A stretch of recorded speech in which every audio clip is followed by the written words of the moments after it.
Hi, Victory here, and today I want to tell you about a problem I'm trying to deal with that hopefully somebody out there, even if it's just a single person, has this same problem. I found a solution to it. And it has to do with a siding called Nichiha. And my problem is that the siding has shifted and left gaps. And I had to figure a way that I could move them back into place. And if you saw the previous video about these suction cups, you could see how great they are. But this is a carry-on because I made a prototype to try it out, and now I'm going to refine it and show you exactly what I'll make to do the job. So even if you don't have Nichiha, watch this. Maybe you can use it for something. So these are the suction cups. And I'll just go back to the other video and show you how they work and show you what I need to do with them and why I need two of them gang together like this. Okay, now this is what I really want. This is the Nichiha that I have to use this on, and let's see.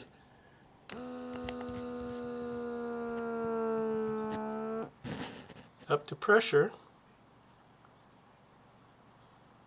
Oh, we're losing a little bit of pressure. But not too badly. Now if we look at the surface of this, has a very fine texture to it. So that's why we're probably losing a little bit of suction. But I think it's going to work. This is the reason that I bought the suction cups, was to deal with this problem I'm having with the siding. And this is called Nichiha. It's a Japanese product, and it runs in tracks and it hooks onto the wall. And what's happened over the last 12 years is because of the sun on the south side, the panels have shifted and left gaps in between. So somehow I've got to grab onto it and slide them back into place. And this is where these suction cups are going to come in. And I really think they're going to work. If we look up the wall, you can see that there are gaps that have occurred between the panels. And I want to use the suction cups to grab onto them and pull them back into the right spots. So you can see that we've got a gap here, quite a gap there, and both of these panels need to move. The main reason I got the electric ones was because I'm going to be doing this either on ladders or on scaffolding, and I want my hands as free as possible. So let's just see if we can use this. Okay, we're up to pressure. Now,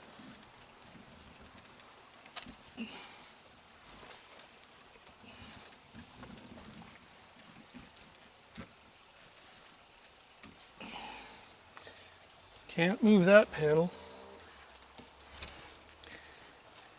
I may have to make a rig with the two of them as something, because it may have to be tapped. But at least it had a good grip. Let's just see here. Okay, we're up to pressure. Okay, so I can move that panel back and forth. So that's good. That's good news. So these are the suction cups, the electric ones. And what I'm doing is joining two of them together with a board so that I can knock the panel sideways. And let's go back to the other video and just see how we're going to use it. So this is the rig, a board with blocks attached to the wall, and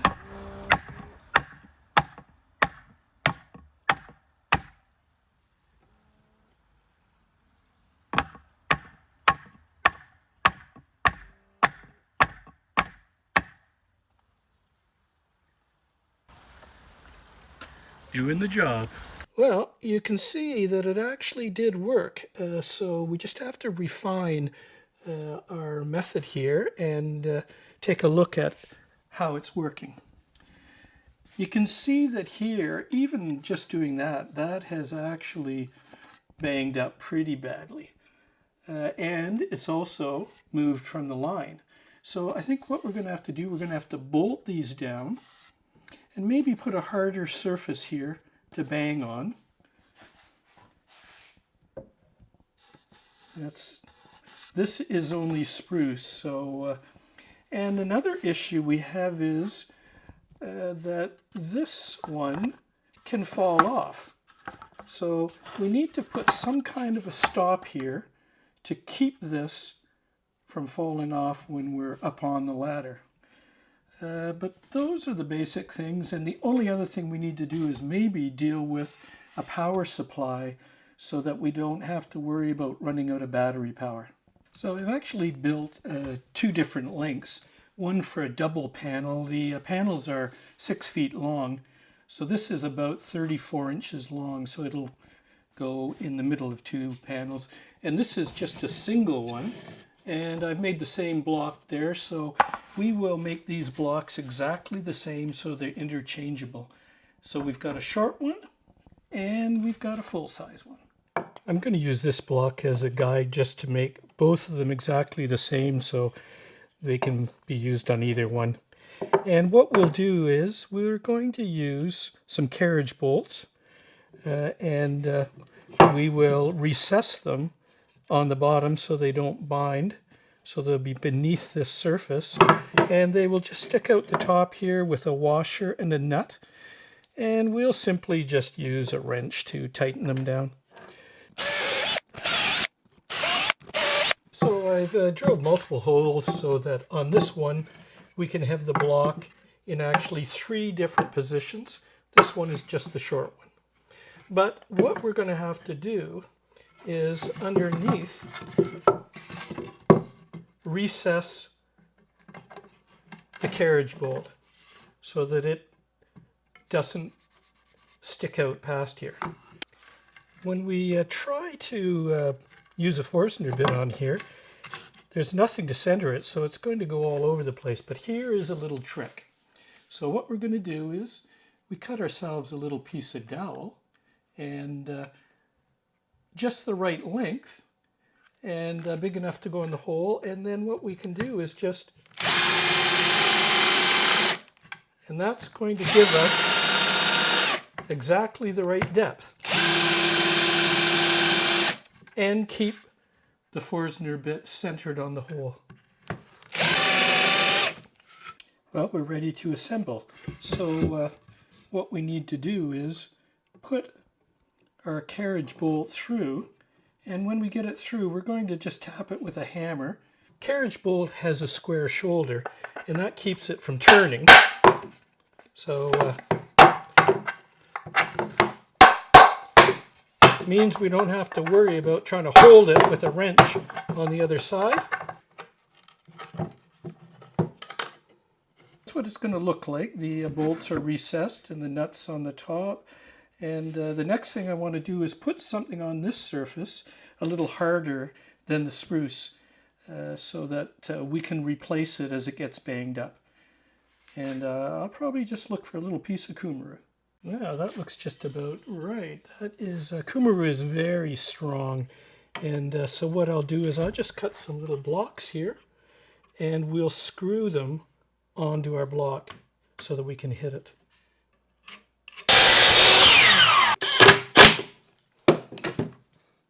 So for the end blocks, I've made the plate big enough to overlap the horizontal member, and hopefully that gives us a little bit more power. Well, we've got our blocks all done and ready to go, but we have one more small issue here, is that when this is on here, there's nothing keeping it from just sliding off and falling and hitting the ground. So we need to put some kind of a stop here, but it has to be removable. So what I found is, this is a rubber stopper with a single hole in it. And I'm just going to put a little bit of threaded rod in it and then insert a nutsert here so that this can just be threaded down and it'll be on the surface there. It doesn't have to be tight up here, it just as long as it keeps it from falling off. We'll just install our stop, and that is simply to keep that from falling off when we're going up the ladder.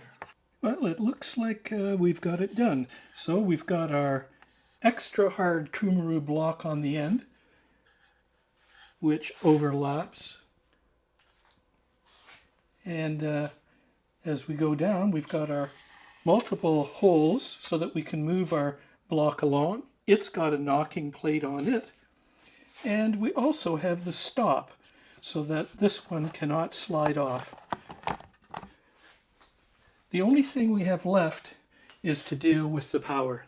And what I plan on doing is using a power brick with the supplied cables. We can attach the USB-C cables, and I'll just hold that on with a Velcro strap. So if we ever need power and we're up on the scaffolding or the ladder, we'll have lots of power. So I think this is it. Complete. Ready to roll. Well, that's it. It's what I'm going to try to use, and if you've got Nichiha problems, give this a try. Otherwise, you might be able to use this for something else, but hopefully you can. Anyway, victory to you, and hopefully I'll be able to get this done and report back to you that it worked. But bye for now.